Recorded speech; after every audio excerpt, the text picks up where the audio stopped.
rugged road adventure with the pro driver at the wheel. Oh my gosh, there's a horse on the roof! What? There's a horse on the roof! It's frozen! Okay, headed to Kennecott McCarthy, and we are going to tent camp for the night, and then check out the mill and the glacier. Of silence. Okay. Stop, Ozzy. In my book, the best parks are the ones with a really good story. So since we've got a while on this road, let me tell you the story of Wrangell St Elias National Park. But I'm gonna tell it kind of in reverse. And it begins 64 miles of a dirt road. That just feels like no big deal, really. We're crossing the Copper River here, and you need to know that at the very heart of this mountain range at the end of the 19th century, prospectors noticed that the Alaska natives there had quite a lot of shiny jewelry, and they discovered copper deposits that would end up being more productive in mineral wealth than any Alaskan gold district ever was. More about that later. This right? One lane bridge, 15 miles an hour. Where? Oh my gosh. You drew that on your face. Built 1910 for the Copper River Northwestern Railroad, spanned 525 feet. But for now, just know that it's due to the against the all odds engineering of the Copper Company and its accompanying railroad that a handful of independent-minded folks who ranged from the few who stayed when the mine closed, to 1960s era back to nature pot growers, to families in search of a frontier homestead, to prospectors, to enterprising small-time copper miners, all found a home here. They claimed the abandoned leavings of the Copper Company, and with multiple river crossings and former railroad bridges washed out by spring ice breakups, there just weren't casual visitors out here, and that's exactly the way the locals liked it. That's why they were out here. When the federal government claimed the land for the Park Service, rangers did not get a warm reception. They were denied service at local businesses. National Park designation to the residents of McCarthy meant no more subsistence hunting. It meant rules and regulations and permitting for accessing the mountains that the residents had always thought of as their backyard. At the height of the conflict, a violent shock jarred both sides when an eco-terrorist took it upon himself to clear Wrangell St Elias of its polluting human influence. He murdered 6 people and was foiled before he could complete the rest of his plan, which would have culminated in blowing up the then-new Trans-Alaskan Pipeline, which ran near the park's western boundary. This eco-terrorist was convinced that humanity was a blight on otherwise pristine nature. The residents of Kennecott McCarthy became determined to make their town a place that communicated the opposite. They wanted to make sure that the human story stayed as vital a component to all the other threads of the Wrangell St Elias mountain stories, as vital as its mountains and glaciers and rivers and wildlife. In the aftermath of the murders, they came together to improve access into their town, eventually striking a compromise with park developers that the final river crossing would be spanned by nothing wider than a footbridge. And so, here we park for the night, just shy of the last river crossing at Base Camp Kennecott on the toe of a glacier. I think that we have found our spot. Reasonably level, and would you look at this view? Oh my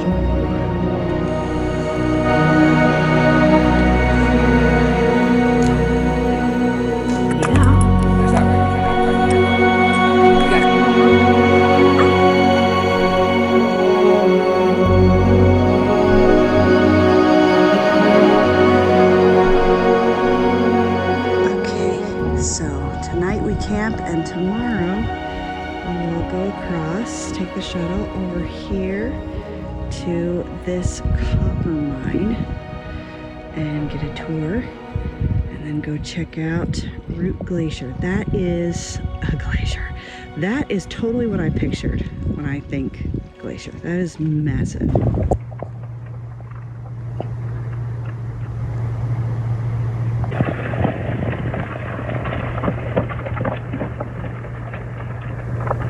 That's the sound of glacial ice cracking. We heard it all night long.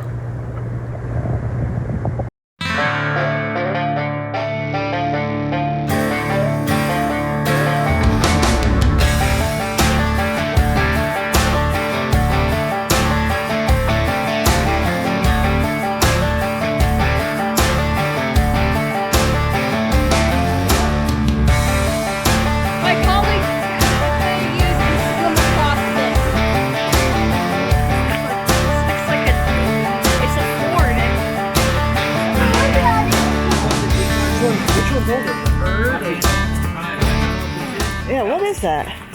Oh, yeah, it's off-road. Yeah, it's snow track. Yeah.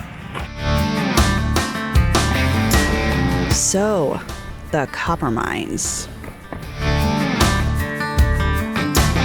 Can you believe that all of the material to construct and run this huge operation was hauled in on routes that were even rougher than the one that we took to get in here? An enterprising young man with the backing of J.P. Morgan and the Guggenheims ran an operation here from roughly 1907 until 1938.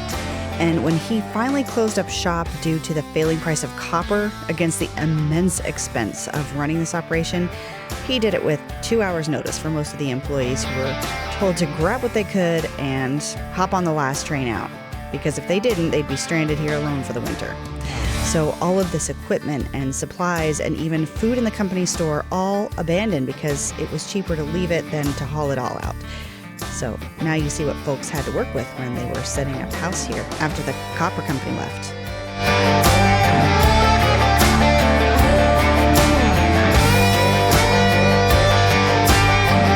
The actual mine is way further up in the mountains. This 14-story building is just the mill that processed the ore that came down in tram carts from the mine. It started at the top story where the ore came first, and then there's successive fine processing of that ore that eventually allowed them to extract 98% of copper from the ore. Even by modern mining standards, that is crazy efficient.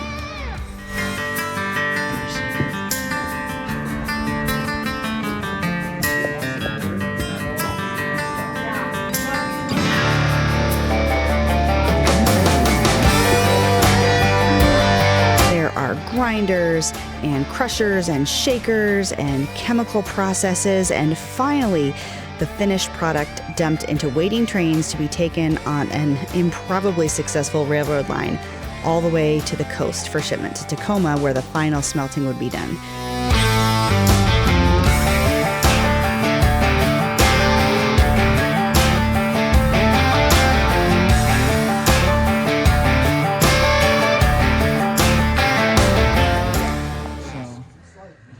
Building is all freestanding. No foundation. No foundations. Like that concrete right there is for water storage. It's all freestanding, and over time it would vibrate itself to pieces. So that how they fixed that was they had someone come in here with something like this, and like these wires right here, and they would just tighten up the wires. Tighten the building together. Oh my gosh.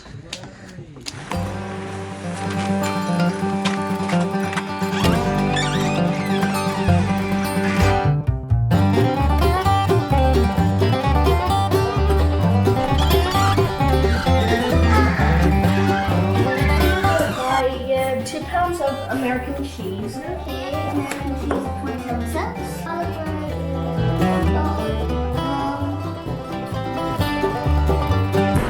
Thank you. Speaking of rail line, the employees who ventured here spent the first year of work paying for their train ticket into Kennecott, and their second year saving for a train ride out, and everything they made after those 2 years was just gravy. So, like industrial age mines the country over, your average tough working conditions were there, plus throw in long winters at negative 50 degrees. But at least they had McCarthy just down the hill, which was thrown up to offer all the luxuries that the company wouldn't, like a drink to keep you warm and a companion to keep you company. But hey, we've already talked about McCarthy.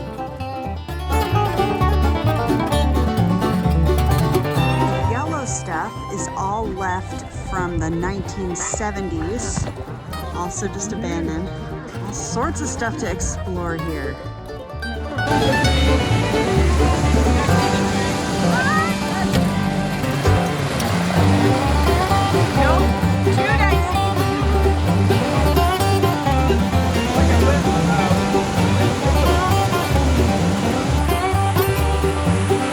Let's rewind a little bit further in time. Actually, a lot further. Let's talk about glaciers. Okay, we are here at the intersection of the Root Glacier, and it abruptly stops because it has been crowded out by this other mammoth, I forget what it's called, Kennecott Glacier, which starts up there in the mountain. That's Mount Blackburn. That's the 5th largest peak in North America. It doesn't look like too much from here, but when I point out that we are, stay there, equidistant between that peak, that's white, that peak, and the Chugach Mountains way over there. We are equidistant between those 2 points. They're each 30 miles away. It is very obvious, but still difficult to comprehend. The absolute mammoth size of that mountain. And that mountain feeds this huge glacier that stops the other glacier in its tracks. All of this might look like rock. You can see right there. There's a nice cutaway. There's just a little bit of rock that's on the top. That's the moraine, all the ground up rock that is a product of this glacier. And it just goes on and on and on and on, all the way down to basically where we were camping last night. If you are part of the glacially uninitiated, as we were before this trip to Alaska, maybe you also were surprised at what looked like piles of mine tailings, but are in fact ice mountains. This section is basically the tapering off of the glacier. And by tapering off, I mean that these ice mountains are only 300 feet thick. But contrast that to Root Glacier, which is about 1,500 feet thick, and Kennecott Glacier, which is about 2,500 feet thick. These glaciers are grinding their way down the mountains at a rate of several hundred feet per year. The movement and the pressure is like scraping along the bottom and the sides of the mountain like sandpaper, and all of that broken up rock eventually works its way up through all of that ice and is exposed as the ice thins.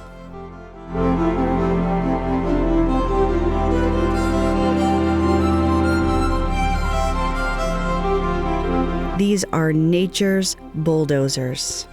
And like any good construction site, the reality on the ground is always changing.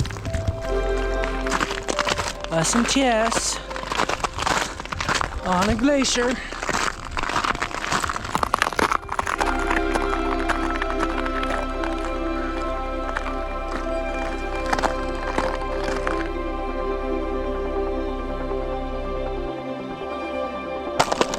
It's so clear.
Slide ever.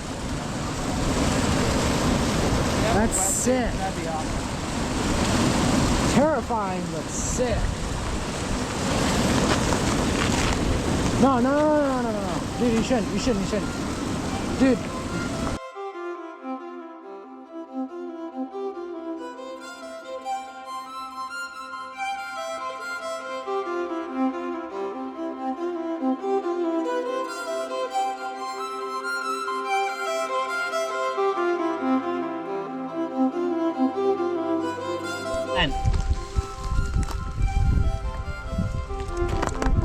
I lost it.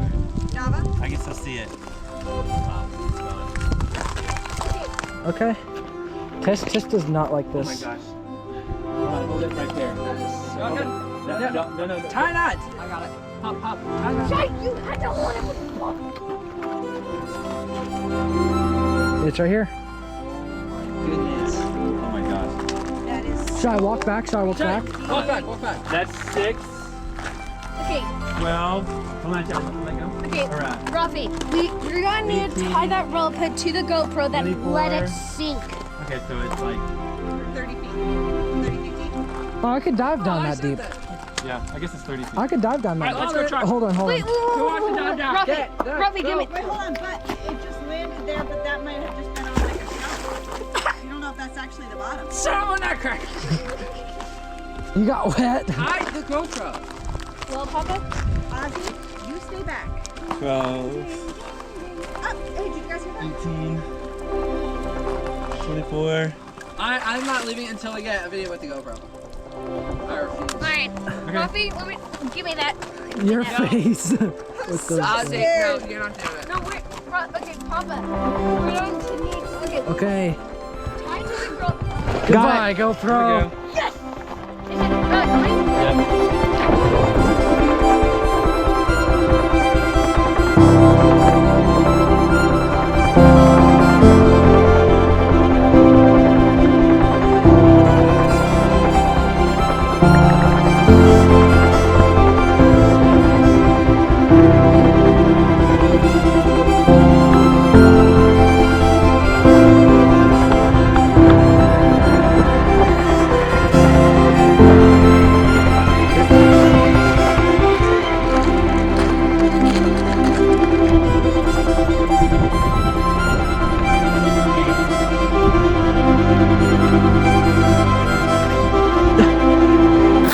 This is your last glacier to hike on for who knows how long. Bia, what do you have to say? Wrangell St Elias is a story with lots of plots and subplots, but my favorite part of the story is that humans belong here. Always have and always will.